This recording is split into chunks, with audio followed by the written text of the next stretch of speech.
கரெக்டாக ஃபாலோ பண்ணுங்கள். நேற்று இதெல்லாம் ஆன்சர் எழுதுனீங்களா நோட்டில் வீடியோ பார்த்து? எல்லோரும் கரெக்டாக ஃபாலோ பண்ணிங்கன்னா நீ இப்போ எக்ஸ்ட்ரா படிக்க வேண்டாம். இந்த நான் சொல்லதை முடிச்சுன்னா எல்லாத்துக்கும் ஆன்சர் தெரியும். பார்த்துக்கு. இந்தியாவில் குறைவாக மழை பெய்யும் இடம். Which place in India receives the least rainfall? ராஜஸ்தானில் இருக்கக்கூடிய ஜெய்சல்மர் இன் ராஜஸ்தான். ராஜஸ்தானில் உள்ள ஜெய்சால்மர். அடுத்தது 2001ஆம் ஆண்டு மக்கள் தொகை கணக்கெடுப்பின்படி இந்தியாவில் முக்கிய மொழிகளின் எண்ணிக்கை 2001. How many major languages are there in India?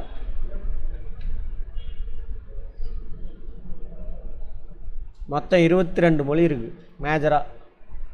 அது இல்லாமல் அது ரிலேட்டடு அது ஒரு 1599 மொழி இருந்தது. சரியா? அடுத்து இந்தியாவில் உள்ள முக்கியமான மொழி குடும்பம், லாங்குவேஜ் ஃபேமிலி. இப்போ திராவிடன் மொழி குடும்பம்னு சொல்லுவாங்க. அப்படின்னா தமிழ் அதிலிருந்து வந்த மொழிகள். சரியா? அது மொத்தம் திராவிடன். தமிழ், தெலுங்கு, மலையாளம், துளு, இன்னும் நிறையா இருக்குது வட இந்தியாவிலாம். அப்புறம் இந்தோ ஆரியன்னா சமஸ்கிருதத்தை வச்சு வந்தது. ஹிந்திலாம் இந்தோ ஆரியன் மொழி.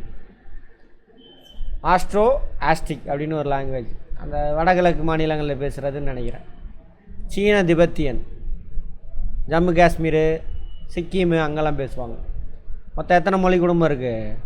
4 இருக்குது. அது என்னென்ன? திராவிடன், இந்தோ ஆரியன்னா சமஸ்கிருதத்தை வச்சு வர்றது, ஹிந்தி இதெல்லாம். ஆஸ்ட்ரிக் அது வடகிழக்கு மாநிலங்களாக இருக்கிறதுக்கு வாய்ப்பு இருக்குது. சீனா திபெத்தியன், இப்படி மொத்தம் 4 இருக்குது. இந்தியாவில் பழமையான மொழி தமிழ். ப்ரூவ்டு. இது தற்பெருமை பேச வேண்டாம், அது உண்மை. அதுதான், வேறு ஒன்றும் கிடையாது. திராவிட மொழிகளின் தாய் தமிழ். இப்போ திராவிட மொழி, திராவிடன்ற வார்த்தை சொல்கிறது புரியுதா? அது பிராடு. வரலாறு பார்க்கும்பொழுது பார்த்துருப்போம். இந்தியாவில் இருக்கக்கூடிய பூர்வகுடி மக்கள் தான் திராவிடர். அவங்க அப்படியே பிரிஞ்சு அதிலேருந்து அவங்க பேசின முதல் மொழியிலேருந்து நிறைய மொழியாக பிரிஞ்சிருச்சு. தெலுங்கு, கன்னடம், மலையாளம், துளு, அதேமாதிரி வட இந்தியா, ஆப்கானிஸ்தான் வரைக்கும் தமிழ் பேசுகிறவங்க இருக்காங்க. தமிழ் எழுத்துக்கள் ஆப்கானிஸ்தான் வரைக்கும் இருக்குது தமிழ். சரியா? அந்த பூர்வகுடி மக்களை குறித்து தான் திராவிடம். ரைட். இந்தியாவில் தமிழ் மக்களுடைய சதவீதம் 5.9. சென்சஸ் வச்சாங்கன்னா இதை மாறுறதுக்கு வாய்ப்பு இருக்குது. அட்டவணை 8 இந்திய அரசியலமைப்பு சட்டம் பார்த்தலையா? மொத்தம் அட்டவணை 12 இருக்குன்னு பார்த்துருப்போம். ஷெட்யூல் அப்படின்னு, அதை பற்றி நான் சொல்லன்னு நினைக்கிறேன். நேற்று பார்த்துருப்போம். ஆர்டிக்கல் அப்படின்னு ஒன்று பார்த்துருப்போம். தமிழில் பிரிவு அல்லது சரத்து. அதே ஒரே மாதிரியான ஆர்டிக்கல்லாம் சேர்த்துனது தான் என்னது? பகுதி. இது மொத்தம் ஒரு 450 சம்திங் இருக்குது. இது பகுதி எத்தனை இருக்குதுன்னு பார்த்தோம்? 25. ஓகேவா? இங்கிலீஷில் பார்ட். ஒரே மாதிரியான ஆர்டிக்கலாக ஒன்று சேர்த்து ஒரு பார்ட்டுன்னு சொல்லுவாங்க. 3வது பார்ட் எதை பற்றி பேசுதுன்னு பார்த்தோம்? அடிப்படை உரிமைகள். Very good. Fundamental rights. சரி, அது மாதிரி ஷெட்யூல்னு சொல்லுவாங்க. அட்டவணை, தமிழில் அட்டவணை.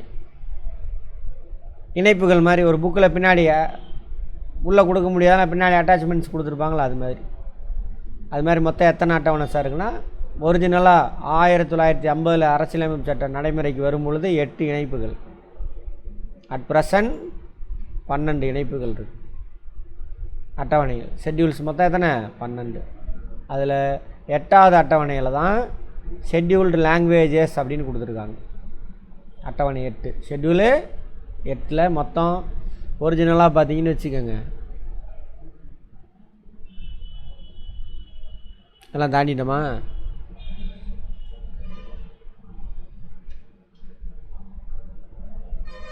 என்னமோ இருந்துச்சு ஒரிஜினலாக அட்டவணை 8ல். அட் ப்ரெசன்ட் 22 மொழி இருக்குது. அதில் அட்டவணை 8ல் சொல்லியிருக்காங்க மொத்தம் எத்தனை மொழிகள்? 22 மொழி. அப்போ வந்து 14 மொழி இருந்துச்சு. அப்புறம் இன்க்ரீஸ் பண்ணி இப்போ 22 வந்துச்சு. தமிழ் செம்மொழி அறிவிக்கப்பட்ட ஆண்டு 2004. அதுக்குன்னு ஒரு சில குவாலிஃபிகேஷன்லாம் இருக்குது, அதை வச்சு தான் கொடுக்கணும். இந்தியாவில் மொத்தம் 6 செம்மொழிகள் இருக்குது. அது எதுன்னு அப்புறம் நான் சொல்கிறேன். இந்தியாவில் மொத்தம் மாநிலங்கள் 28, யூனியன் பிரதேசங்கள் 8. யூனியன் பிரதேசம் அப்படின்னா யூனியன் கவர்மெண்ட் இருக்குல்லையா, ஒன்றிய அரசாங்கம், அவங்களோட நேரடி கட்டுப்பாட்டில் இருக்கும். மற்ற 28 மாநிலங்களும் தனி நாடு மாதிரி, புரிஞ்சுதா? தனி நாடு மாதிரி. அதான் யூனியன் ஆஃப் ஸ்டேட் தான் இந்தியா. ஸ்டேட் மீன்ஸ் நாடுன்னு அர்த்தம், நாடுகளின் கூட்டமைப்பு. புரியுதா? தமிழ்நாடு இப்போ போராடிட்டு இருக்காங்களா, எங்களுக்கு இன்னும் அதிகாரம் நிறையா கொடுறா, நிறையா. ஏன்னா நமக்கு எல்லா வேலையும் பார்க்குறது யார்? ஸ்டேட் கவர்மெண்ட், ஒன்றிய அரசாங்கம் ஒன்றும் இல்லை. சும்மா அங்கே உட்காந்துக்கிட்டு பத்திரிக்கைலாம் ஆட்டிக்கிட்டு உட்காந்துட்ருக்காங்க. ஃபெடரல் கவர்மெண்ட் அப்படின்னாக்கா இந்த இராணுவம், வெளியுறவுத்துறை, தகவல் தொடர்பு, இது மட்டும் தான் அவங்க கண்ட்ரோலில் வச்சுருக்கணும். மற்றதெல்லாம் ஸ்டேட் கவர்மெண்ட்டில் கொடுத்துருக்கணும். ஆனால் அப்படி இல்லை. வெறும் 50லேருந்து 60 விஷயத்துக்குள்ளே தான் ஸ்டேட் கவர்மெண்ட் வச்சுருக்கான். 100 பவர் வந்து யார் வச்சுருக்கா? யூனியன் கவர்மெண்ட் வச்சுருக்கான். வேலை செய்கிறதெல்லாம் இவன் அறுக்க மாட்டான், இடுப்பில் 9 கறிக்கருவான்னு சொல்லுவாள், அந்த மாதிரி வேலை செய்கிறதெல்லாம் ஸ்டேட் கவர்மெண்ட்டு. இவன் எல்லாத்தையும் பிடிங்கி வச்சுக்கிட்டு உக்காந்துருக்கானுங்க. சரியா? சரி. அதுமாதிரி இந்தியாவில் கிடைக்கப்பட்ட கல்வெட்டில் வந்துட்டு பழமை கல்வெட்டுகள், அந்த வரலாறுலாம் தெரிஞ்சுக்கிறதுக்கு அதிகமான 60% கல்வெட்டு தமிழ் மொழியில் தான் இருக்குது. புரிஞ்சுதா? ரைட். அடுத்தது நடனங்கள் மற்றும் மாநிலங்கள். அந்தந்த மாநிலத்தினுடைய கிளாசிக்கல் டான்சஸ். கதக் வட இந்தியாவில், சத்ரியானா அஸ்ஸாமில். அஸ்ஸாம் எங்கே இருக்குது?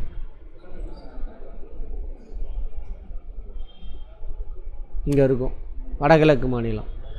மணிப்பூரி இப்போ பற்றி தெரியுதா? அவ்வளோதான். நம்ம ரெடியாக இல்லைன்னா அவ்வளோதான். இந்த ஒரு வருஷத்தில் நம்மளையும் பற்ற விட்ருவானுங்க. மணிப்பூரி. ஒடிசாவில். மேப் எடுத்து பார்க்கணும், அட்லஸ் ஒன்று வாங்கி வைங்க எல்லோரும். இங்கே வரும் ஒடிசா. யக்ஷகானம் இக்கு வரணும், கர்நாடகாவில். Classical dance. அதுவும் இல்லாமல் நாட்டுப்புற நடனம் இருக்குது, பின்னாடி வருது. ஃபோல்க் டான்ஸுன்னு சொல்லுவாங்க. கரகாட்டம் அதெல்லாம் இருக்குல்ல, அதெல்லாம் நாட்டுப்புற நடனம். குச்சிப்புடி ஆந்திரா. கதகளி கேரளா. பரதநாட்டியம் தமிழ்நாடு. இந்த கிளாசிக்கல் டான்ஸுக்கும் நாட்டுப்புறம் ஃபோல்க் டான்ஸுக்கும் என்ன வித்தியாசம்னா, இதுக்கு ரூல்ஸ்லாம் இல்லை. இது பக்காவாக கிளாசிக்கல் டான்ஸ் வந்து ரூல்ஸ் ஃபாலோ பண்ணணும். என்னம்மா? ஃபோல்க்கு இதுக்கு ரூல்ஸ்லாம் எதுவும் இருக்காது. இதுக்கு ரூல்ஸ் படி ஆடணும். அதான் தமிழ்நாட்டில் பாருங்கள் எவ்வளோ நாட்டுப்புற நடனங்கள். கரகாட்டம், ஒயிலாட்டம், கும்மி, தெருக்கூத்து, பொம்மலாட்டம், புலியாட்டம், கோலாட்டம், இதெல்லாமே எங்கே? தமிழ்நாடு. அடுத்து தெய்யம், மோகினி ஆட்டம் கேரளா, ஃபோக் டான்ஸ். பஞ்சாபில் பங்க்ரா, லெபன் இந்த இதில் கை இது கட்டிட்டு ஆடுவாங்கள்ல அது. ஜம்மு காஷ்மீரில் தும்கலாமா. கர்பா தாண்டியா குஜராத் இதை மாற்றிக்கங்க, ஸ்பெல்லிங் தப்பாக இருக்கும். ராஜஸ்தானில் கல்போலியா கூமர் 2 இது. உத்தரப்பிரதேசில் ராசலீலா சோலியா. அஸ்ஸாமில் பீகு. கேட்பாங்க தனித்தனி மேட்ச் த ஃபாலோயிங், இல்லை ஒரு சிங்கிள் கொஸ்டினாக கேட்கலாம். டிஸ்கவரி ஆஃப் இந்தியா என்ற நூலின் ஆசிரியர். நேற்றே பார்த்தோம்ல, யார்? நேற்று பார்க்கல, ஜவஹர்லால் நேரு. இந்தியா வேற்றுமையில் ஒற்றுமை உள்ள நாடாக விளங்குகிறது என்ற சொற்றொடர் எந்த நூலில் இடம்பெற்றுள்ளது? Discovery of India. என்ன வேற்றுமையில் ஒற்றுமை நாடு? டிஃப்ரெண்ட்டான கிளைமேட்டு இந்தியாவில். கேரளா ஒரு கிளைமேட்டு, தமிழ்நாடு ஒரு கிளைமேட்டு, எல்லாம் அதேமாதிரி. ஜம்மு காஷ்மீரில் ஒரு கிளைமேட்டு, வடகிழக்கு மாநிலங்களில் ஒரு கிளைமேட்டு. இப்போ கிளைமேட்டு வேறையாக. ராஜஸ்தான் பாலைவனம். கிளைமேட்டை வச்சு கலாச்சாரம் ஆடும். ட்ரெஸ்ஸுலேருந்து சாப்பாட்டிலேருந்து நம்மளோட ட்ரெஸ்ஸு சாப்பாடெல்லாம் தீர்மானிக்கிறது யார்? கிளைமேட்டு தான் தீர்மானிக்கும். சரியா? அது அப்புறம் பேசக்கூடிய மொழி எல்லாம் வேரி ஆகுது. அதான் சொல்கிறாங்க. அதான் வேற்றுமையில் ஒற்றுமை. அதேமாதிரி இனங்கள். உலகத்தில் உள்ள வரலாறு பார்க்குறப்ப பார்த்துருவோம், உலகத்தில் இருக்கிற எல்லா இனத்துக்கு காரணம் இங்கே தான் இருக்கிறான். கருப்பாக இருந்து வெள்ளையாக இருக்கிற வரைக்கும் அதில். ஏன்னா எல்லா ஏரியாவிலேருந்து இங்கே இருந்த மக்கள் திராவிட மக்கள், அங்கேருந்து எல்லாம் வந்திருப்பானுங்க. ஐரோப்பாவிலேருந்து வந்திருப்பான், அரேபியாவிலேருந்து வந்திருப்பான், சீனாவிலேருந்து வந்து குடியேறி எல்லாம் ஒன்றோட ஒன்று கலந்து. சீனாவுக்கு போனீங்கன்னு வச்சுக்கோங்க, ஒரு 50 வருஷத்துக்கு முன்னாடி சொல்கிறேன், இப்போ எல்லாம் நம்மளும் போய் அங்கே மிக்ஸ் ஆகிட்டு இருக்கான், கலப்பு திரும்பலாம் பண்ணிகிட்டு இருக்கான். போனீங்கன்னா சீனாக்காரன் எல்லாம் ஒரே மாதிரி மஞ்சளாக குட்டையாக கண்ணு இப்படி உருண்டு இப்படி இருக்கும். யூரோப்புக்கு போனீங்கன்னா ஒரே வெள்ளை வெள்ளையர்னு தான் இருப்பான். சீனாவுக்கு போனால் ஒரே மஞ்சள் தான் இருப்பான். சரியா? 50 வருஷத்துக்கு முன்னாடி வரைக்கும். ஆனால் அதுக்கு முன்னாடி ஆப்பிரிக்காவுக்கு போனால் கருப்பாக தான் இருப்பான். இந்த 3 கலந்து ஒரு வித்தியாசமான கலவை தான் இது இந்தியா. ஏன்னா 2000 வருஷமாக இந்த ஏரியாவில் இருந்தெல்லாம் வந்து குடியேறி இருக்காங்க. அப்போ அவங்களுக்குள்ள கலப்பு ஏற்பட்டு எல்லா இனமும் இருக்குது. அதனால தான் இனங்களின் அருங்காட்சியகம்னு சொல்லுவாங்க. எதை? இந்தியாவை. அப்படி சொன்னவர் யார்? விஎஸ் ஸ்மித்து தான் முதல்ல. கேட்பாங்க, மனித இனங்களின் அருங்காட்சியகம் என இந்தியா அவை அழைத்தவர் யாருன்னு கேட்பாங்க. யார்? VS Smith. இந்த ஃபேக்டை மட்டும் மனப்பாடம் பண்ணாதீங்க, கான்செப்டே புரிஞ்சிட்டு வாங்க.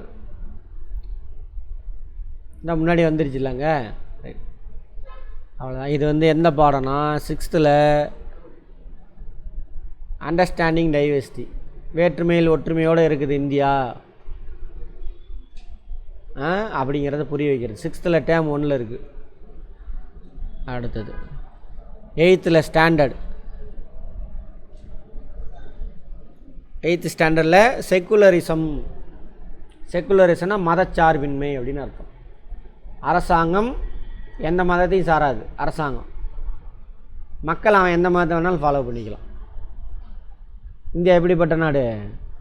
மதச்சார்பற்ற நாடு அப்படின்னு சொல்லிவிட்டு இவனுக்கு இல்லாத வேலை பண்ணிகிட்டு இருக்கானுங்க இப்போ உள்ள ஊருக்கு, யூனியன் கவர்மெண்ட்டில். வாட்ச் பண்ணுங்க. செக்குலரிசம் அப்படின்ற வார்த்தையை முதல்ல பயன்படுத்தினவர் ஆங்கில பத்திரிகையாளர் ஜார்ஜ் ஜேக்கப் ஹோல்யக்.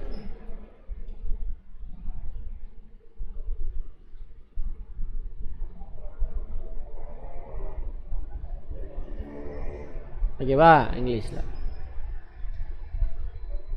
சமயம் நமக்கு பகைமை போதிக்கவில்லை, நாம் அனைவரும் இந்தியர்கள், இந்தியா நமது வீடு என கூறியவர் யார்? கவிஞர் இக்பால். ஆனால் இப்போ என்ன பண்ணிகிட்டு இருக்கானுங்க? பகையை தூண்டி விட்றானுங்க. ஒன்றிய அரசாங்கம் தூண்டி விட்டுட்டு அவங்க குளிர் காயறதுக்காக நியூஸ்லாம் பாருங்கள். அப்படிப்பட்ட நாடு இல்லை நம்மளுது. சமய சார்பற்ற அரசு என்று கூறும் அசோகரின் கல்வெட்டு. அசோகர் 2400 வருஷத்துக்கு முன்னாடி ஆட்சி செஞ்சுட்டு இருந்தான் இந்தியாவில். பெரிய பேரரசு, முதல் பெரிய பேரரசு. சரியா? அப்பயே மத பிரச்சனைலாம் இருந்துச்சு. வேத மதம்லாம் இருக்கும், சமணம், புத்த மதம் எல்லாம் இருந்துச்சு. இவர் புத்த மதத்தை பின்பற்றுவார். இருந்தாருன்னு சொல்கிறார். என்ன சொல்கிறாரு? அரசாங்கம் வந்துட்டு மதம் சார்பற்றது அப்படிங்கிறார். அவரோட எந்த கல்வெட்டு? 12வது கல்வெட்டு. நிறைய கல்வெட்டு எடுத்திருப்பாங்க, அது 12வதாக கண்டுபிடிச்ச கல்வெட்டு. தீன் இலாஹி சுல் இ ஹுல் அப்படின்ற மத கொள்கை. தீன் இலாஹி சுல் ஹி ஹுல் அப்படிங்கிறது, அதாவது எல்லா மதத்தில் உள்ள நல்ல கருத்தையும் எடுத்துக்கிட்டு இவர் ஒரு மதத்தை உருவாக்குவார். அக்பர். யார் அக்பர்? முகலாய மன்னர், முக்கியமான முகலாய வம்சத்தை உண்மையாக நிலைநிறுத்தியவர். யாரோட தாத்தா? ஷாஜகானோட தாத்தா. ஷாஜகானோட தாத்தா. ஓகேவா?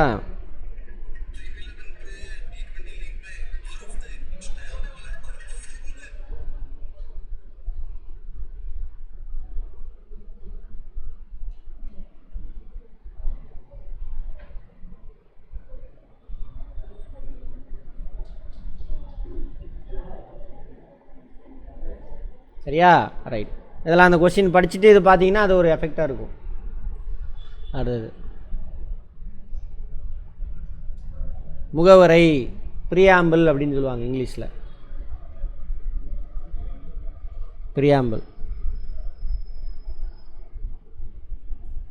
ஒரு புக் எடுத்திங்கன்னா அதுக்கு ப்ரீஃபேஸ்ன்னு இருக்குமா, முகப்புரைன்னு இருக்கும் பாருங்க, முன்னுரை புத்தகம் எப்படி எழுதியிருக்காங்க, என்ன இருக்குது அந்த புத்தகத்தில் அப்படின்னு. அது மாதிரி நம்ம இந்திய அரசியலமைப்பு சட்டத்துக்கு எப்படிப்பட்டது, அதுக்குள்ளே என்னென்னலாம் இருக்குது அப்படின்னு சொல்லிட்டு முகவரை வச்சுருப்பாங்க.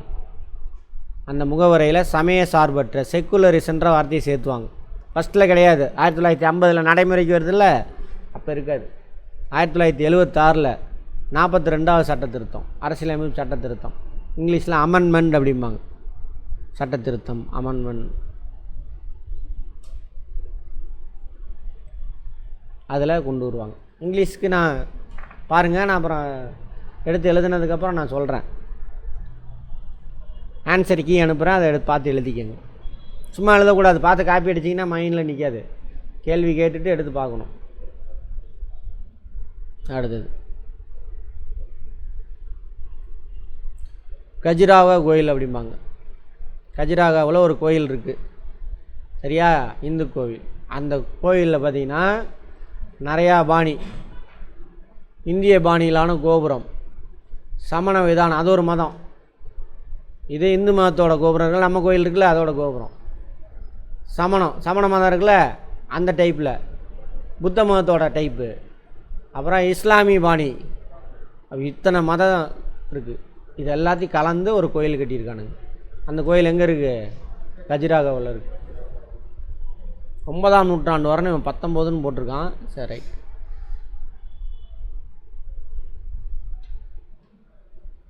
அதேமாரி ஆர்டிகல் 25 என்னன்னு பார்த்தோம், எதில் வரும்? அடிப்படை கடமை ஆர்டிகல் எதுலேருந்து எது வரைக்கும்? 12லேருந்து 35 வரைக்கும். அதில் அடிப்படை கடமை, அடிப்படை உரிமை, கடமைன்றனா அடிப்படை உரிமை. அதில் 14லேருந்து 32 வரைக்கும் அடிப்படை உரிமையை பற்றி மட்டுமே பேசும். அதில் 25வது சப் கிளாஸ் 1, அது எதை பற்றி பேசுது? ரைட் ஈக்குவாலிட்டியா? 25 ரிலீஜியஸ், நீ எந்த மதத்தை வேணாலும் பின்பற்றிக்கலாம், அதோட உன்னுடைய உரிமைன்னு சொல்லக்கூடிய ஆர்டிக்கல் தான் இது 25 சப் கிளாஸ் 1. அதேமாரி நீ என்ன பண்ணலாம், உனக்கு பிடிச்சது மாதிரி என்ன பண்ணலாம், சமய நிறுவனங்களை உருவாக்கி நடத்திக்கலாம், அது உன்னோட விருப்பம், அரசு அதில் தலையிடாது. ஈசா யோகா, இந்த ப்ரைவேட் சர்ச்சு இதெல்லாம் இருக்குல்ல, அதெல்லாம் இந்த ஆர்டிக்கல் படி தான் இது பண்ணுறாங்க. அதுக்குன்னு இல்லாத சேட்டையெல்லாம் பண்ணக்கூடாது. அவனுக்கு இல்லாத சேட்டையெல்லாம் பண்ணிட்டு தர்றானுங்க, சரியா? ரைட். அதேமாதிரி சமயத்தின் பேரால் நீ அரசாங்கத்து வரி செலுத்தணும், உன்னை கட்டாயப்படுத்தக்கூடாது.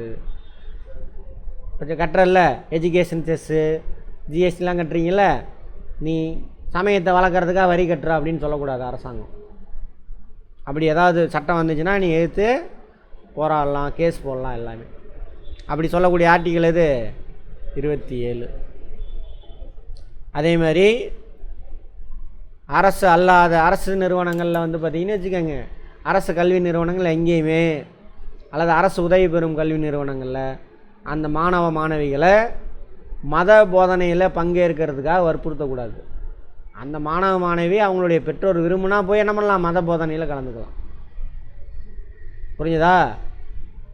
இப்போ ஏதோ ஒரு கிறிஸ்டின் ஸ்கூல்லே படிக்கிறீங்கன்னு வச்சுக்கோங்க, அங்கே உங்களை போய் என்ன பண்ணுறாங்க, வற்புறுத்துறாங்க இந்துக்களை, நீங்கள் வந்து கட்டாயம் ப்ரேயரில் கலந்துக்கணும். அல்லது ஒரு இந்து நடத்துகிறாங்க, ராமகிருஷ்ணா மிஷன் இதெல்லாம் இருக்கா, அங்கே கிறிஸ்டின் முஸ்லீம்லாம் கட்டாயம் ப்ரேயரில் கலந்துக்கணும். மத ப்ரேயர், மார்னிங் நடக்கிற ப்ரேயர் அது இல்லை, மத போதனை நடக்கும், அதில் கலந்துக்கணும், கட்டாயப்படுத்தக்கூடாது அப்படின்னு சொல்லக்கூடிய ஆர்டிக்கல் எது? 28. அரசு உதவி பெறும் கல்வி நிறுவனங்கள் மதம், இனம், சாதி, மொழி ஆகியவற்றின் அடிப்படையில் பாகுபாடு காட்ட தடை விதிக்கும் இந்திய அரசியலமைப்பு சட்டம். 29(2) ஒரே நிமிஷம் இருங்க, இதை பார்த்துக்கிறேன். இது தப்பு, இதை எடுத்துருங்க.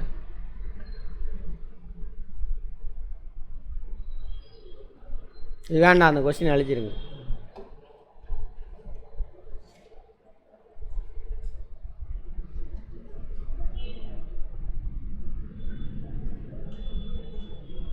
ம் 29 எதை பற்றி பேசுதுன்னா, சிறுபான்மையினர் மைனாரிட்டிஸ்ன்னு சொல்லுவாங்க. 29 எதை பற்றி பேசுது? ஒரு வேளை இதை சொல்லுவானுங்களோ. 29A 78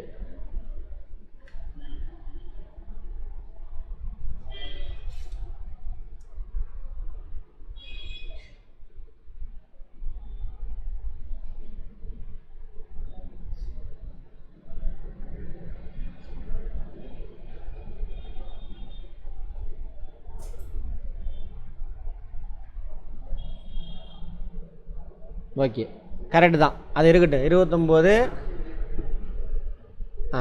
இல்லை 29 சப்கிளாஸ் 2ல் வந்து என்ன சொல்லியிருக்காங்கனாக்கா, அரசாங்க நிறுவனங்கள், அரசு உதவி பெறும் கல்வி நிறுவனங்கள், அரசாங்க கல்வி நிறுவனம், அரசு உதவி பெறக்கூடிய கல்வி நிறுவனம், அதை எய்டட் ஸ்கூல்னு சொல்கிறாங்களா, எய்டட் ஸ்கூல் காலேஜ், அங்கே யாரையுமே நீங்கள் என்ன பண்ணக்கூடாது, மத அடிப்படையிலையோ இன அடிப்படையோ ஜாதி மொழி இதை காரணம் காட்டி என்ன பண்ணக்கூடாது, உள்ளே நுழையிறதுக்கு அனுமதி மறுக்கக்கூடாது. எல்லாருமே உள்ளவரெல்லாம் போகலாம்.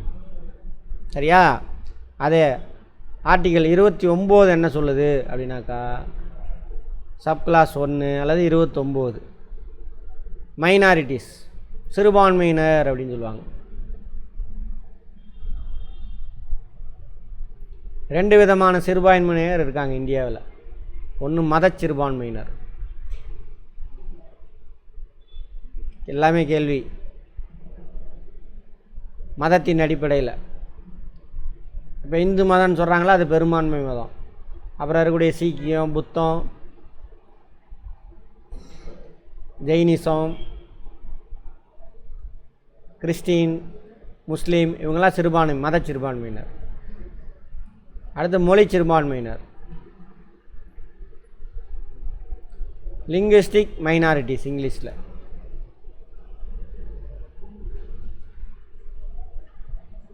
மொழி சிறுபான்மையினர் ஒரு மாநிலத்தில், இப்போ தமிழ்நாட்டில் யார் பெரும்பான்மை மக்கள், மெஜாரிட்டி தமிழ் பேசுகிறவங்க. மற்றவங்களாம் தெலுங்கு, கன்னடம், மலையாளம் பேசுகிறலாம் யார், மொழி சிறுபான்மை.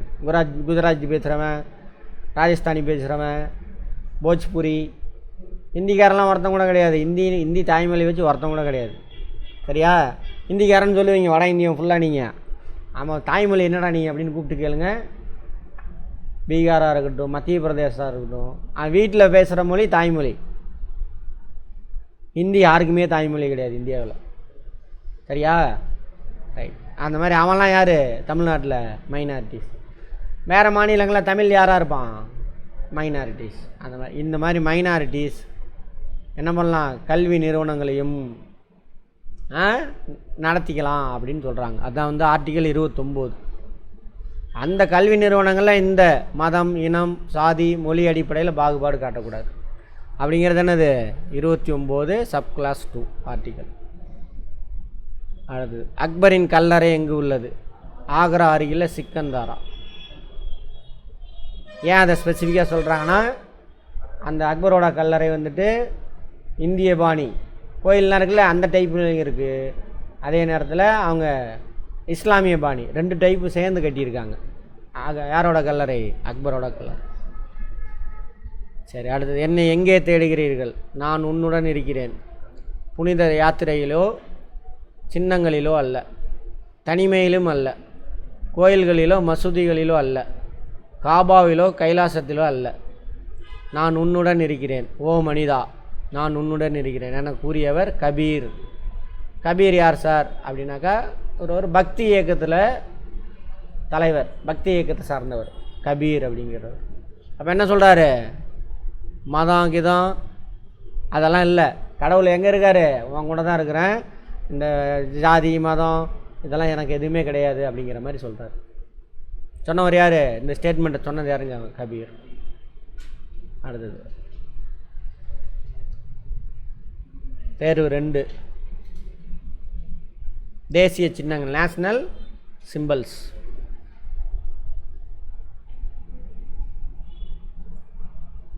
தமிழ்நாட்டில் மயிலுக்கு சரணாலயம் எங்கு உள்ளது, புதுக்கோட்டை மாவட்டம் விராலிமலையில் இருக்குது. ஏன் மயிலை பற்றி இங்கே பேசுனாங்க, நேஷ்னல் பேர்டு, தேசிய பறவை மயில், அதுக்கு வச்சுருக்காங்க. இந்தியாவின் நீளமான நதி மற்றும் அதன் நீளம், கங்கை நதி வட இந்தியாவில். சரியா? அதோட நீளம் 2525 கிலோமீட்டர். இந்தியாவோட தேசிய மரம்.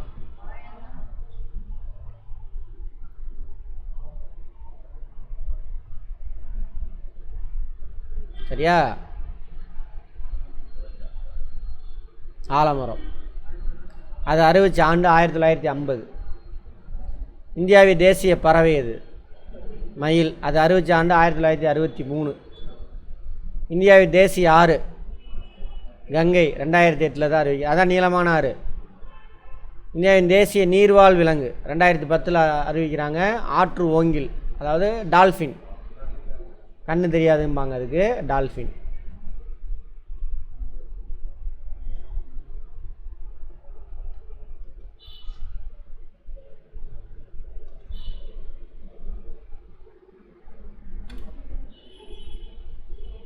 இந்த கங்கை நதியில் இருக்குது. சரியா? நீர்வாழ் உயிரினம், தேசிய நீர்வாழ் விலங்கு. உலகின் நீண்ட விஷம் நிறைந்த பாம்பு ராஜநாகம். இந்தியாவின் தேசிய ஊர்வன ராஜநாகம். இந்தியாவில் தான் இருக்குது உலகத்திலேயே ராஜநாகம். இது பயங்கர விஷமானது. நல்ல பாம்பு இது, கட்டு விரியன்லாம் விஷமானது. வேறு பாம்புக்கெல்லாம் விஷம் இல்லை. சரியா? கட்டு விரியன், கண்ணாடி விரியன், நல்ல பாம்பு, ராஜநாகம் இருக்கிறதுலே பவர்ஃபுல்லானது இது இந்தியாவில் இருக்கிறதுல. வேறு எதுக்கும் விஷமே கிடையாது. சாரப்பாம்புக்கெலாம் விஷம் கிடையாது. சாரப்பாம்பு, மண்ணுளி பாம்பு, ஓலைப்பாம்பு, பச்சை பாம்பு அதெல்லாம் பிடிச்சி விளாட்லாம் ஜாலியாக. சரியா? சரி. கடிச்சிருமா? அதெல்லாம் ஒன்றும் பண்ணாது. சரி.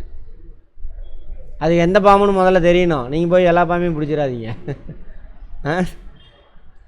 சரி. அதில் ராஜநாகம் வந்துட்டு அதோட மற்ற பாம்பெல்லாம் திங்காது. அதனால தான் அதுக்கு பேர் ராஜநாகம். பாம்பை தான் திங்காது மெயினாக. இந்தியாவோட தேசிய மலர் தாமரை. அதெல்லாம் இங்கே வேலைக்கு ஆகாது. 1950 அறிவிக்கிறாங்க. இந்தியாவின் தேசிய விலங்கு எந்த ஆண்டு அறிவிக்கப்பட்டது? புலி. 1973 அறிவிக்கிறாங்க தேசிய விலங்கு. உலகில் உள்ள மொத்த புலிகள் எண்ணிக்கையில் 70% இந்தியாவில் தான் இருக்குது. காட்டுக்கு ராஜா யார்? சிங்கமா? புலி. சிங்கம் கிடையாது. அது காட்டிலேயே முதல்ல இருக்காது. சரியா? ரைட். இந்தியாவில் தேசிய பாரம்பரிய விலங்கு யானை. 2010 தான் அனௌன்ஸ் பண்ணுறாங்க. தேசிய நுண்ணுயிரி மைக்ரோப்ஸ் லாக்டோபேசிலஸ் அப்படின்ற பாக்டீரியா. யார் இவர்? பாலை தயிராக மாற்றக்கூடிய பாக்டீரியா. 2012 அனௌன்ஸ்மெண்ட் பண்ணுறாங்க. தேசிய பழம் மாம்பழம். 1950 அனௌன்ஸ்மெண்ட் பண்ணுறாங்க. மாம்பழத்தில் ஏகப்பட்ட விட்டமின்லாம் இருக்குது. அதில் முக்கியமான விட்டமின் ஏ, சிடி. மாம்பழ சீசனாக ஒழுங்காக சாப்பிட்ணும். வயிறு வலிக்கும், சூடு பிடிச்சிக்கும், அதெல்லாம் சும்மா ஏமாத்து வேலை. சூடு பிடிக்கும், அளவோடு சாப்பிட்ணும். சரியா? சாப்பிட்ணுன்னா கட்டாயம். அந்தந்த சீசனில் விளையிற பழங்கள், காய்கறிகள் நம்ம ஊரில் விளையிறது. இதை விட்டுட்டு போய் ஆப்பிள் பிடிங்கி தின்னுட்டு இருக்கிறீங்க வாங்கி. காசுக்கு பிடிச்ச கேடு. நம்ம ஊரில் என்ன விளையுதோ அதுதான் சாப்பிட்ணும். அது நெல்லிக்காய், கொய்யாப்பழம், மாம்பழம், நம்ம கிளைமேட்டில் என்ன விளையுதோ அதுதான் சாப்பிட்ணும். ரைட். அது மாதிரி அதேமாதிரி காய்கறி, கேரட்டு, பீட்ரூட்லாம் இங்கே விளையுதா? நம்ம ஊரில் என்ன விளையுது? அவரைக்காய், வெண்டைக்காய், பூசணிக்காய், கத்திரிக்காய், சொரக்காய், அதுதான் சாப்பிட்ணும். நல்லது. கொத்தவரங்காய். ஆமாம். நமது தேசிய கொடியின் நீளம் மற்றும் அகலத்தின் விகிதம் LBH இருக்கா? LB. நீளம் தான் ஃபஸ்ட்டு சொல்லணும். எவ்வளோ? 3:2 ரேஷியோவில் இருக்கணும். இது 3 மீட்டர் இருந்தால் நீளம். அகலம் எத்தனை மீட்டர் இருக்கணும்? 2 மீட்டர் இருக்கணும். காவி நிறம் எதை குறிக்கிறது? மேலே தான் காவி இருக்கும், நடுவில் என்ன இருக்கும்? வெள்ளை, பச்சை. இது ஆக்சுவலாக இது கான்செப்டே வேறு. காவிங்கிறது இது இந்து மதத்தை குறிக்கிறது, வெள்ளைங்கிறது கிறிஸ்தவ மதத்தை குறிக்கிறது, பச்சைங்கிறது இஸ்லாம் மதத்தை குறிக்கிறது. இவனுக்கு மாற்றுறதுக்காக பிஜேபி அப்போ 99லேருந்து 2004 வரைக்கும் இருக்கும் பொழுது அதோட கான்செப்ட்லாம் மாற்றி விட்டானுங்க புத்தகத்தில். ஆமாம். கேட்டாக்கா எதான் தைரியத்தையும் தியாகத்தையும் குறிக்கிறாமா காவி நிறம். சரி, ரைட். இதை தான் கேட்பானுங்க, நோட் பண்ணிங்க. பச்சை நிறம், கீழே பச்சை இருக்கும். சரியா? செழுமையும் வளத்தையும் குறிக்குதாமா. அதானி அம்மானிலாம் இருக்காங்கள்ல, அதனால் சொல்கிறாங்க. இந்திய தேசிய கொடியில் வெள்ளை நிறம் நேர்மை, அமைதி, தூய்மை. செந்தில் டைலாக் நான் வருதா? ரைட். அடுத்தது கருநீல நிறத்தில் இருக்கும், நடுவில் இருக்கு இல்லையா அசோக சக்கரம். அசோக சக்கரம் எங்கேருந்து எடுத்தாங்க? சார்நாத் தூண்லேருந்து. எந்த தூண்? இரும்பு தூணா இல்லை கல் தூண் அது. ஆமாம், அதில் இருந்து எடுத்திருப்பாங்க. அதில் தான் அந்த எம்பளமும் எடுத்திருப்பாங்க. சிங்கம் இருக்கு இல்லையா, 3 இது அதில். அதை எதை குறிக்குதாமா? அறம், அமைதி. சாரநாத் தூண் வந்து எந்த மதத்தோடு தொடர்புடையது? பௌத்த மதம், புத்தர். அதுக்கு நடுவில் ஆரம் இருக்கு இல்லையா, கோடு இருக்கும் பாரு, மொத்தம் 24 ஆரங்கள் இருக்கும். ரேடியஸ், கோடு அப்படிம்பாங்க. இங்கிலீஷில் ஆரம் அப்படின்னு சொல்லுவாங்க. தமிழில் பார்த்துட்டு இங்கிலீஷ் பாரு, புரியும், பிரச்சனையே இல்லை. இந்திய தேசிய கொடியை வடிவமைத்தர் ஆந்திராவை சேர்ந்த பீங்காலி வெங்கையா. ஆந்திரா. அப்போ வந்துட்டு சென்னை மாகாணம். சென்னை மாகாணம்னா இங்கே தமிழ்நாட்டிலேருந்து கர்நாடகா, ஆந்திரா, ஒரிசா வரைக்கும் இருக்கும். அவ்வளோ பெருசு. ஒரே மாகாணம், ஒரே மாநிலம். பிரிட்டிஷ்காரன் பீரியடில் 56 தான் பிரிப்பாங்க. விடுதலை இந்தியாவில் முதல் தேசிய கொடி எங்கு நெய்யப்பட்டது? அதே தமிழ்நாடு. நல்ல விஷயம்லாம் இங்கே தான் நடந்திருக்கும். வேலூர் மாவட்டம், குடியாத்தம். சுதந்திர இந்தியாவில் 1947க்கு அப்புறம் சொல்கிறாங்க. தேசிய கொடியை, முதல் தேசிய கொடியை யார், எந்நாளில், எங்கு ஏற்றினார்? ஜவஹர்லால் நேரு. ஆகஸ்ட் 15 அன்றைக்கி தானே சுதந்திர தினம். செங்கோட்டையில். இப்போ வரைக்குமே சுதந்திர தினத்தன்னைக்கு செங்கோட்டையில் தான் கொடி ஏற்றுவாங்க. யார் என்சிசியில் இருக்கீங்க? யாருமே இல்லையா? இல்லையா? சரி, என்சிசியில் இருக்கீங்களா? எல்லாத்துக்கும் தெரிஞ்சிருக்கணும். குடியரசு தினம் அப்படின்னு சொல்லுவாங்க. எது குடியரசு தினம்? ஜனவரி 26. அதை ஏன் குடியரசு தினமாக கொண்டாடுறோம்? ஏதாவது ஐடியா? எல்லாருமே சொல்லுங்கள். நீங்கள் அவங்கள பார்க்குறீங்க. அரசியலமைப்பு சட்டம் நடைமுறைக்கு வந்துச்சு. அரசியலமைப்பு சட்டத்தை ஏற்றுக்கொண்ட நாள் நவம்பர் 26, 1949. அரசியலமைப்பு சட்டம் நடைமுறைக்கு வந்த நாள் இது 2 மாதம் கழிச்சு, ஜனவரி 26, 1950. அந்த நாளை தான் நம்ம ஒவ்வொரு நாளும் குடியரசு தினமாக கொண்டாடிட்டு வரோம். சரியா? ரைட். அந்த கொடியை இப்போ எங்கே பாதுகாத்து வச்சுட்டு வராங்க? அந்த முதல்ல டெல்லியில் ஏற்றுனாங்கள, சென்னை உள்ள புனித ஜார்ஜ் கோட்டை அறிஞ்சாகுது. புனித ஜார்ஜ் கோட்டையில் என்ன இருக்குது? தமிழ்நாட்டோட தலைமைச் செயலகம் அங்கே தான் இருக்குது. சட்டமன்ற கூட்டத்தொடரெலாம் நடக்குதா? செக்ரட்டரியேட் எல்லாமே அங்கே தான். அமைச்சரவை கூட்டம் எல்லாமே அங்கே தான் நடக்கும். இது புனித ஜார்ஜ் கோட்டை, பிரிட்டிஷ்காரனோட கோட்டை. கொடிகாத்த குமரன் என அழைக்கப்படுபவர் யார்? திருப்பூர் குமரன். அவர் சொந்த ஊர் திருப்பூர். திருப்பூரில் பக்கத்தில் ஒரு ஊர். எந்த ஆண்டு நடைபெற்ற போராட்டத்தில் தனது உயிரை துறந்தார்? 1932. பிரிட்டிஷ்காரனுக்கு எதிராக போராடுவாங்க. சட்ட மறுப்பு இயக்கம் அதுக்கு பேர். அந்த எந்த போராட்டம்? அது சட்ட மறுப்பு, சிவில் டிஸ்ஒபீடியன்ட் மூமெண்ட். இங்கிலீஷில் கேட்பாங்க ஒவ்வொன்றும் கேள்வி. Civil disobedient.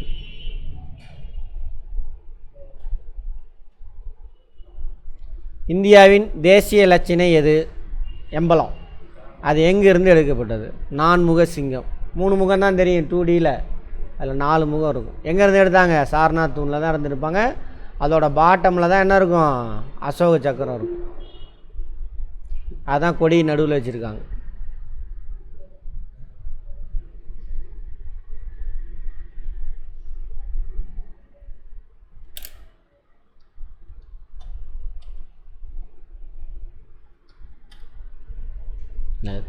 இந்த பாட்டம் லாஸ் விலங்குலாம் இருக்க, காலை, குதிரை அந்த பக்கம்லாம் இருக்கும்.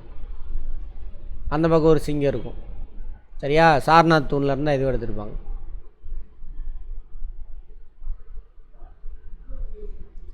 அந்த நான் கொடுத்த கொஸ்டின் பேப்பரை வாசிச்சுட்டு இதை பார்க்கணும். அது ஒரு ரீகால் ஆகும். இது பார்த்தோம்னா ஞாபகம் வந்துடும். சும்மா வந்து வாசிக்காமல் ட்ரை பண்ணாமல் வந்து உக்காந்திங்கன்னா அப்போ தான் ஃபஸ்ட்டு. அடுத்த தடவை பார்த்து எழுதும்பொழுது அது 2வதாகும். மனப்பாடம் ஆகாது. பார்த்துக்க. இந்திய தேசிய இலச்சினையில் அடிப்பகுதியில் எழுதப்பட்டுள்ள வசனம் சத்தியமேவே ஜெயத்தே. சரியா? தமிழில் வாய்மையே வெல்லும். வாய்மைனா உண்மைன்னு அர்த்தம். அதில் எழுதி உண்மை தான் எப்பயுமே வெல்லும் அப்படிங்கிறாங்க. இந்திய தேசிய இலச்சினையில் அடிப்பகுதியில் உள்ள சில விலங்குகள் பார்த்தோம் இல்லையா? 2 விலங்கு பார்த்தோம். எது எது? குதிரையும் காளையும் பார்த்தோம். அந்த பக்கம் என்ன 2 விலங்கு இருக்கும்? சிங்கமும் யானையும் இருக்கும். இந்திய தேசிய கீதத்தை எழுதியவர், நேஷ்னல் ஆந்தம், ரவீந்திரநாத் தாகூர். இவர் இன்னொரு நாட்டோட தேசிய கீதத்தையும் எழுதியிருக்காரு. தெரியுமா? வங்கதேசம். அந்த நாட்டோட தேசிய கீதம். வங்கதேசம் ஒரே இதாக இருந்தது, வங்காளமாக இருந்தது. கிழக்கு வங்கம் மேற்கு வங்கமாக பிரியும். அப்புறம் கிழக்கு வங்கம் தான் என்னவா மாறிடும், வங்கதேசமாக மாறிடும்.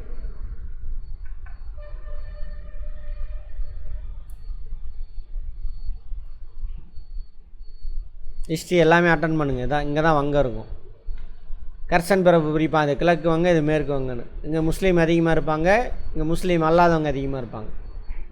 இந்த பகுதி தான். அப்புறம் இப்போ என்ன ஆயிடுச்சு, பாகிஸ்தான் கூட போய் அங்கேருந்து பிரிஞ்சு வங்கதேசமாக மாறிடுச்சு. கரண்ட் அஃபேரில் வருதே, வங்கதேசத்தில் என்ன நடக்குது இப்போ, இங்கிலீஷில் பங்களாதேஷ் என்ன நடக்குது, கலவரம் நடந்துச்சு இப்போ ரீசெண்டாக. பிரதமர்லாம் ஆட்சி விட்டு கவுத்து விட்டு நிறைய பிரச்சனை ஓடிட்டு இருக்கு பாருங்கள்.